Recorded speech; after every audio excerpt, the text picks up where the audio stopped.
Durant les derniers 800 000 ans, voire derniers millions d'années, il y a eu des variations de température. Et on sait maintenant que ces variations sont cycliques et que ces cycles ont été initiés, donc débutent à chaque fois par une modification de paramètres orbitales. Puis, donc si cette modification est une augmentation de température, par exemple, cette augmentation de température est amplifiée par l'albédo et l'effet de serre, qui, donc si c'est une augmentation de température, vont augmenter encore la température. Bref, vous avez ces cycles qui durent depuis 800 000 ans. Donc là, je remets le graphique qui a été fait à Vostok, une partie, avec mesure du delta deutérium, je ne l'ai pas remis. Hein. Là, les valeurs, les années, ici. Donc, on voit bien des baisses de température qui durent à peu près 100 000 ans, augmentation de température, 10 000 ans, etc. Alors je dis température alors que c'est le deutérium, mais on sait que le delta deutérium il varie avec la température. Donc voilà ces cycles. Le dernier cycle, on a des traces sur les glaciers alpins, etc. Donc diminution de température ici, augmentation, à moins 20 000 ans, là il faisait vraiment très froid, on a une augmentation qui a duré donc 10 000 ans. Et depuis, on enregistre donc dans l'Antarctique une diminution de la température. Donc on est dans un nouveau cycle. On est au début d'un nouveau cycle avec baisse de température. Donc il devrait y avoir amplification de cette baisse avec baisse de l'effet de serre et augmentation de l'albédo. Donc, deuxième chapitre, comment cela va-t-il évoluer du fait des activités humaines? C'est ce qu'on a vu en classe virtuelle, donc je passe celui-là. Voilà, on a des estimations qui varient, hein, des projections variables sur l'évolution de la population mondiale. Alors, il y a à peu près consensus pour dire que ça devrait aller, on tend vers le 11 milliards d'individus. Vous voyez déjà, il y a déjà des incertitudes là-dessus. Ici, donc depuis les années 60, des scientifiques américains s'étaient doutés que nos activités allaient avoir un impact. Donc ils se sont mis à mesurer les quantités de CO2 dans l'atmosphère. Donc depuis les années 50-60, voilà par là je crois, le CO2 est mesuré de façon très scientifique dans différents points du monde. Et voilà ce qu'on obtient ici. Donc une belle augmentation. Alors avant, on en a il y a des mesures, donc évidemment dans les carottes glaciaires, mais aussi dans de l'air qu'on a retrouvé dans des bouteilles, bon voilà, différents endroits.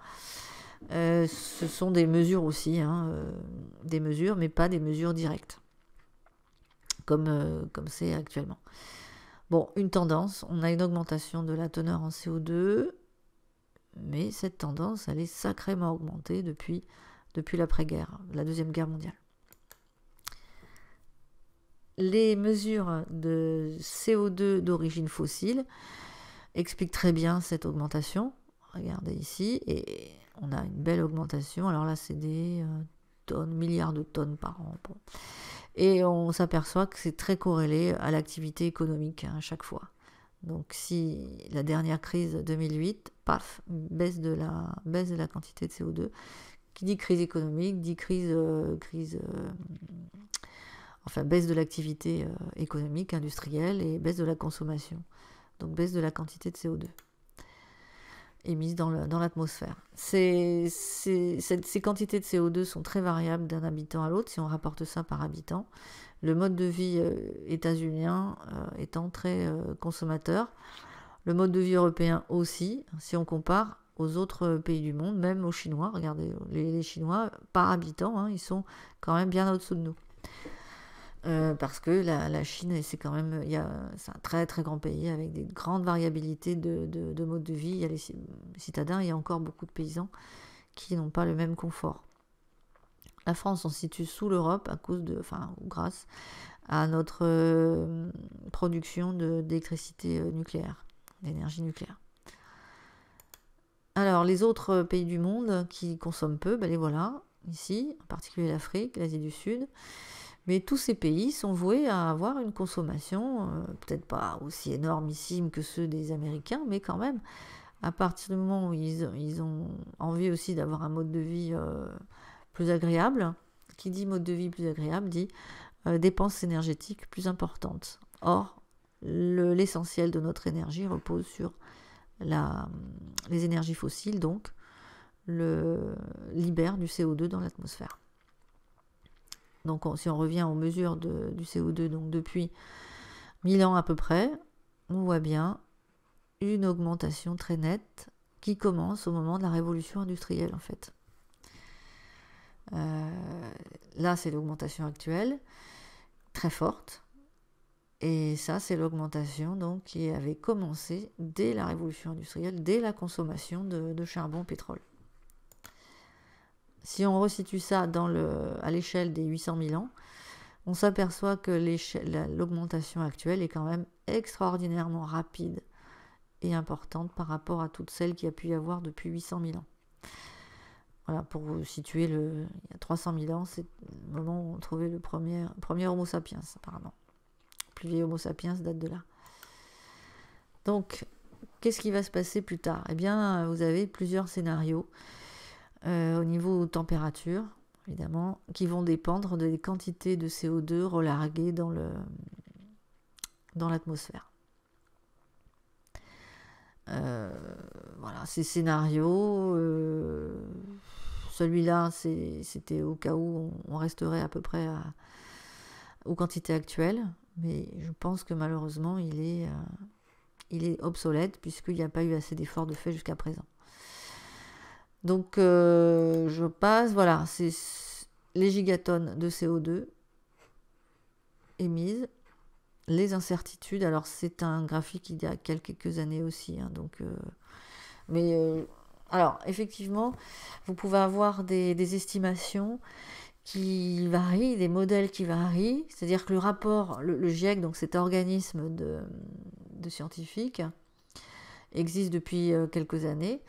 Et ils peuvent émettre de nouveaux rapports qui contredisent, enfin qui contredisent pas vraiment, mais qui sont pas forcément complètement d'accord avec ce qu'ils ont dit l'année d'avant, enfin quelques années avant, parce que leur modèle se perfectionne et évolue.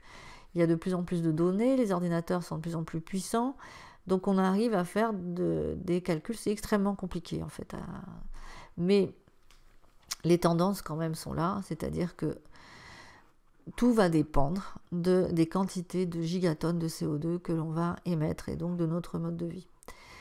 Les conséquences ne seront pas du tout les mêmes si la hausse de température est de 4 degrés ou de 5 degrés ou de 2 degrés. Il y aura des conséquences sur pas mal de domaines, mais l'amplitude de ces conséquences va être variable selon le degré d'augmentation. Mais voilà en gros les conséquences que l'on peut lister. Donc pour nous, ça va être encore plus chaud, puisqu'on a une région qui est tendance climat méditerranéen, on va avoir encore plus de chaleur. On sera peu touché par les inondations prévues pour l'instant. Scénario le plus pessimiste pour l'instant, c'est plus 1 mètre. Alors l'eau monte parce qu'elle chauffe, c'est la dilatation de l'eau qui la fait chauffer, et aussi par la fonte des glaces. 1 mètre plus 1 mètre d'eau au niveau de la mer, au niveau de Marseille, on ne devrait pas être trop impacté. Par contre, la Camargue, là, il va y avoir des gens qui vont devoir déménager. On va être impacté par contre par de plus en plus de tempêtes avec des très grosses vagues. Donc le corniche, il ne faudra pas s'y approcher. De plus en plus de canicules. C'est-à-dire des événements qui sont relativement rares vont devenir beaucoup plus courants. L'acidification des océans, c'est un phénomène qui est vicieux parce qu'on ne le voit pas, et ça a un gros impact sur la vie sous-marine, notamment avec la disparition des corails.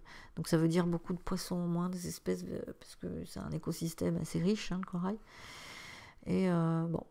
Et en fait, le problème, c'est que tout ça va être très rapide et beaucoup d'espèces n'auront pas le temps de s'y adapter. Vous avez vu la sélection naturelle, hein. Ça met du temps. Il va y avoir des disparitions d'espèces qui sont en plus très fragilisées par l'espace qu'on leur prend, ou plutôt le peu d'espace qu'on leur laisse. Donc rajoutez à ça une variation climatique et voilà, ça sera le coup de grâce pour beaucoup d'espèces. Voilà ici une application pour aller voir les variations du niveau marin et leur impact. Et un petit film qui vous résume tout ça en 4 minutes.